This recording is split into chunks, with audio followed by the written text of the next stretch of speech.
سب دیکھنے اور سننے والوں کی خدمت میں محبت بھرا سلام۔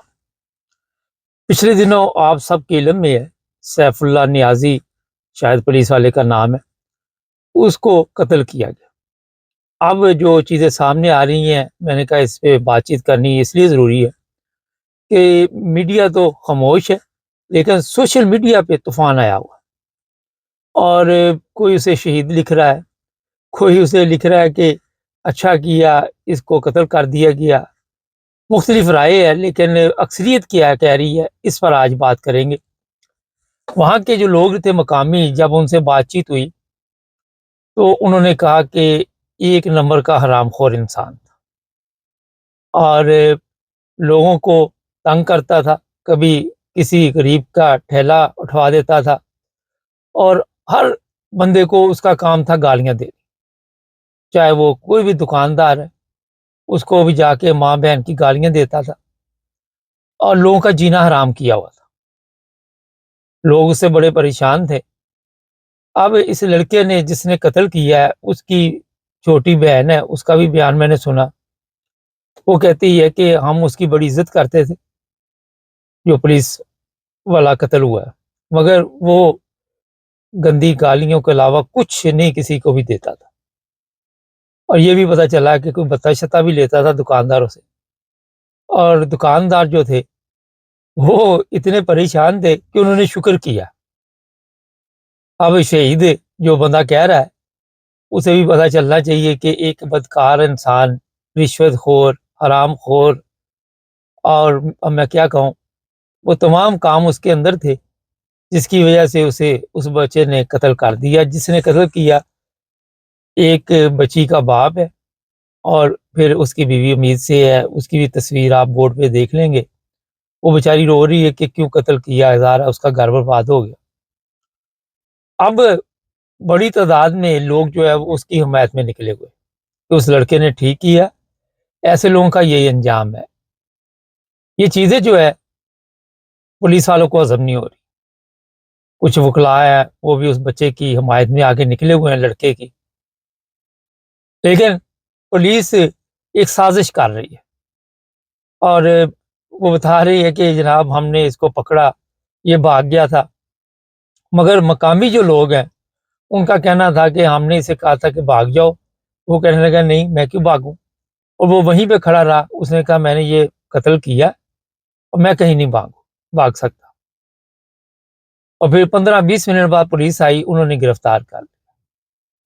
ہوتا یہ ہے کہ اب پولیس والے جو ہے ایک سازش جو میں نے بتائی آپ کو کر رہے، وہ یہ ہے کہ پولیس مقابلے میں اس کو قتل کرنا چاہتے ہیں۔ عدالت میں کیس جائے گا، بعد میں جو بھی ہوگا عدالت کا فیصلہ وہ آپ سب کو پتہ چل جائے گا، لیکن آج میں جو بات کرنی چاہ رہا ہوں وہ بڑی اہم ہے۔ آپ نے اکثر دیکھا کہ ہماری جو پولیس ہے وہ بالکل زیرو تربیت ہے ان کی، اور کچھ پولیس والے اس کی حمایت میں نکلے ہوئے ہیں، کیونکہ یہ گینگ مافیا ہے بہت بڑا، اور ان کو اگر آپ پیسے نہیں دیتے تو آپ اپنی زندگی وہاں پہ عزت سے نہیں گزار سکتے۔ ان کے نزدیک عزت دار شہری جو بھی ہوگا اس کا کوئی مقام نہیں ہے، اور سب کے سامنے وہ یہ گالیاں بک دیتے ہیں۔ میں حیران ہوں کہ خواتین جو پولیس میں ہے پاکستان، وہ اتنی خواتین کو گندی گالیاں دیتی ہیں کہ میں ایک جگہ پہ دیکھ کر حیران رہ جاتا ہوں۔ ہمیں لوگ ویڈیو بھیجتے ہیں، اور مرد جو وہ بھی اسی کام میں لگے ہوئے ہیں۔ پولیس اسٹیشن میں تشدد کے واقعات آئے دن ہوتے ہیں، پولیس مقابلے کے ہوتے ہیں۔ جو بات آج کے پروگرام میں سب سے اہم ہے وہ یہ ہے کہ جو کرتوتیں ہیں صرف یہ پولیس والوں کے نہیں، اب گالیاں تو پڑتی ہیں ججوں کو بھی، جن کے سامنے یہ کیس جانا ہے۔ سپریم کورٹ سے لے کر میرا خیال چھوٹے سے چھوٹے جج کو جو بھی آپ دیکھ لیں، اس کو بھی لوگ کہتے ہیں کہ یہ حرام خور ہے، یہ بندہ ٹھیک نہیں۔ کل کسی نے لکھا تھا کہ سارے ایک جیسے نہیں ہوتے۔ اگر پاکستان کے معاشرے میں 20% لوگ اور اداروں کے 20% جو کام کرنے والے ہیں، اور پولیس میں جو ہے جج، سیاست دان، اگر ٹھیک ہوتے تو یہ ملک کی حالت نہ ہوتی، میں آپ کو بتا دوں۔ 20%، 10% بھی ہوتے تو کوئی نہ کوئی تبدیلی لے آتے، لیکن آپ کو ملیں گے نہیں۔ اور میں نے ہمیشہ یہ کہا کہ جن لوگوں کو اتنی ہمدردی، اللہ کرے وہ کسی دن اس پولیس کے قابو آئے نا، پھر آپ کو پتا کرے، پھر پتہ چلے گا کہ کس بھاؤ بکتی ہے۔ اور مجھے بھی کئی کہہ رہے جی احتیاط کرے، کیونکہ بزدل قوم ہے، خون میں بزدلی اتنی ڈال دی گئی ہے کہ یہ لوگ اپنے حق کے لیے بھی آواز نہیں اٹھا سکتے۔ اور پھر جو لڑکا ہے اس نے یہ جو کام ڈالا ہے، اس سے آپ کیا سمجھتے کہ ان پولیس والوں کی حالت ٹھیک ہو جائے گی؟ کبھی بھی نہیں ہو سکتی۔ جب ان کو حرام خوری کی عادت پڑی ہوئی ہے، 2 نمبر زندگی گزارنے کی عادت پڑی ہوئی ہے، تو یہ کس طرح اپنے آپ کو ٹھیک کر سکتے؟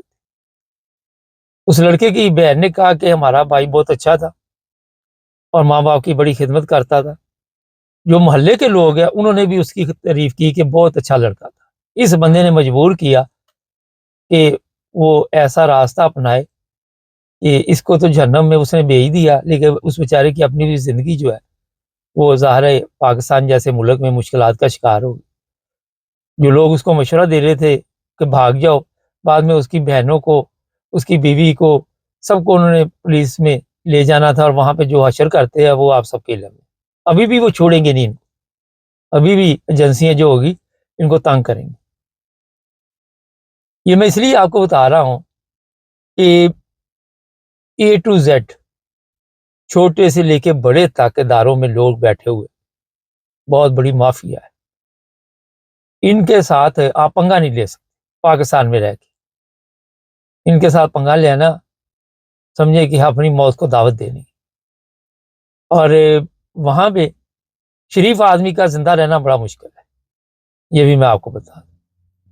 یہ تو ہوگی جی اس پولیس والے کی بات ہے جس کو جہنم بھجوایا گیا، اور اس طرح کے اور کتنے پولیس والے ابھی اس تیاری میں ہیں کہ انہوں نے بھی جہنم کے ٹکٹ کٹوائے ہوئے ہیں۔ میرا پاکستان میں کافی اکثریت ہے، کوئی اتنی بڑی پریشانی کی بات نہیں کہ یہ ٹھیک لوگ ہو جائیں۔ اب آ جاتے جی ملک ریاض کی طرف۔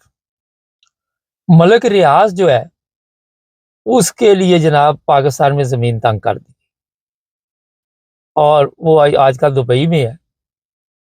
آپ کو میں یہ بتا دوں کہ ملک ریاض سے جرنیلوں نے، سیاستدانوں نے، جو بھی بڑے بڑے لوگ تھے، بیریا ٹون ہو جو بھی ہو، وہاں پہ کافی فائدے اٹھائے ہوئے ہیں۔ اور اب ملک ریاض کو یہ کہہ رہے ہیں کہ عمران خان کے خلاف گواہی دو، اور وہ کہتا ہے کہ میں مر جاؤں گا اور گواہی نہیں دوں گا۔ اس کو انٹرپول کے ذریعے پاکستان لانے کی کوشش کی جا رہی، لیکن ملک ریاض خود بھی 2 نمبر آدمی، یہ تو آپ سب کے علم ہے۔ 1 نمبر زندگی تو اس نے بھی نہیں گزاری ہوئی۔ ایک ٹی وی پروگرام میں اس نے بتایا تھا کہ میں سب کو ہڈی ڈالتا ہوں، اور یہاں پہ اٹھ کر تو ویسے ٹھیک ہی رہا تھا، سچ ہی بول رہا تھا، جھوٹ تو نہیں بول رہا تھا، لیکن پتہ نہیں وہ کتنے لوگوں کو ہڈیاں ڈالتا رہا، ہڈ ڈالتا رہا۔ لیکن اب اس کے وفادار اس لیے نہیں کہ یہ پڑ گیا کمپنی کے ساتھ پنگا۔ اب کمپنی کو اس کی گواہی کی اتنی ضرورت نہیں ہے، میں آپ کو بتا دوں، کمپنی کے جج اپنے ہیں، سب کچھ اپنا ہے، وہ کوئی بھی سزا سنوا سکتے ہیں عمران خان کو یا اس کی بیوی کو یا جس کو مرضی مار سکتے ہیں۔ لیکن ایک وہ عزت کا مسئلہ بن گیا کمپنی کی کہ جناب ہمارے لیے یہ تو بڑے شرم کا مقام ہے کہ ملک ریاض اب، کیونکہ وہ بھی دھمکیاں دے رہا ہے کہ میں بتاؤں گا کہ آپ کی کرتوتیں کیا ہے، مگر کوئی فرق نہیں پڑتا۔ پھر ملک ریاض نے کہا جی سپریم کورٹ کو بتا دے کہ اگر مجھے کچھ ہو گیا تو یہ ذمہ دار ہیں۔ بھائی ملک صاحب آپ اتنے تیز مانتے ہیں، سپریم کورٹ ان کا اپنا ہے۔ کتنے کیس سپریم کورٹ میں لگے ہوئے ہیں جن کے فیصلے ہوئے، کون سا سپریم کورٹ؟ تو یہ میں بتا دیتا ہوں کہ زندگی خطرے میں ہے ملک ریاض۔ ارشد شریف کی طرح اس کو بھی گھیرا ڈالنے کی کوشش کی جا رہی، اور اوپر سے اس جیسا سمجھدار بندہ جو بڑی عقل رکھتا تھا اور اس کے ذہن میں تھا کہ ان کو میں ہمیشہ کے لیے ہڈی ڈالتا رہوں گا اور یہ میرے پالتو رہیں گے، لیکن جس کو ہڈی مل رہی ہوتی ہے وہ ایک جگہ پہ نہیں رکتا، اس کو بھی چسکا پڑ جاتا ہے مختلف جگہ پہ ہڈیوں کا، اور پھر وہ آپ کے علم میں ہے۔ اب جو پرابلم ہوئی ہے میرے خیال میں کہ اس کو کسی یورپین ملک کا، امریکہ کا، کسی ایسی کنٹری کا ویزا لینا چاہیے تھا جس نے اس کے پاس دولت تھی، اور کئی ممالک ایسے ہیں، اگر آپ کوئی اتنا اتنی رقم شو کریں تو وہاں بھی آپ کو نیشنلٹی مل جاتی ہے، پرتگال بھی ہے اور بھی کئی ممالک ہیں، 2-4 لاکھ پاؤنڈ کا بزنس شو کرے، کوئی چیز بھی شو کرے۔ تو یہ جو سیاستدان ہیں ان کو آپ بیوقوف سمجھتے ہیں، انہوں نے کیوں ڈبل نیشنلٹی رکھی ہوئی ہے؟ ان کو بھی پتا ہے کہ کام ان کے ٹھیک نہیں، جس کے کام ٹھیک ہوتے ہیں اس کو اس کی فکر نہیں ہوتی۔ ججوں نے ڈبل پکڑے جاتے ہیں، ہمارے جرنیل کیوں نہیں پاکستان میں رہتے؟ ان کو پتا کہ ہمارے کام ٹھیک نہیں تھے اور اب ہم پینشن پہ آ گئے ہیں، وہ پروٹوکول نہیں ملنی، تو کسی کے قابو آ گئے تو وہ پھر دم مست کلندر ہوگا، کوکلا چھپا کے جمعرات آئی، وہ والا صاحب نہ ہو جائے۔ اس لیے ملک صاحب آپ بھی چلاک تو بڑے ہیں، اور پھر ایک مسلمان کنٹری میں آپ جا کے بیٹھ گئے اور وہاں بھی آپ کو پتا کہ سیف نہیں آپ، لیکن سپاری نکل چکی ہے ملک کی، یہ میں بتا دوں آپ کو۔ اب کب تک ملک کو دڑائیں گے یہ؟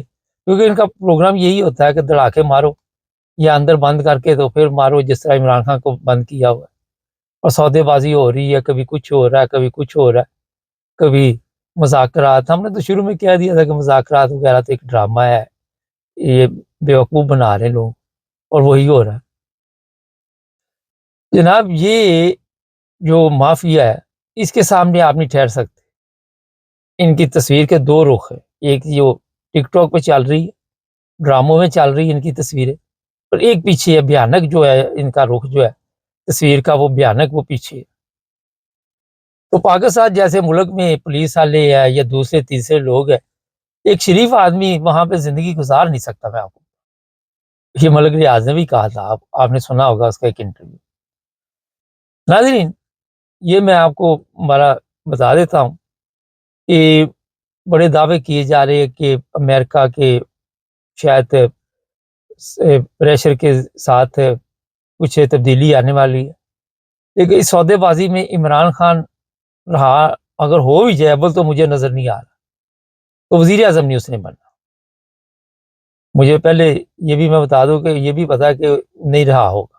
ہم کہتے ہیں کہ شاید ٹرمپ یہ پریشر ڈالے، وہ پریشر ڈالے، لیکن اس سے پہلے ہی یہ کوئی نہ کوئی ایسا کام ڈال دیں گے عمران خان کے اوپر کہ باقی آپ سمجھدار ہیں، سمجھدار کے لیے اشارے کافی۔ دیکھتے ہوتا کیا ہے۔ یہ جناب کچھ 2-3 ٹاپک تھے جس پر میں نے آپ کو بتایا۔ آج اور بھی پروگرام ہے، ہمارے چینل کو سبسکرائب کر لیں، جڑے رہے ہمارے ساتھ۔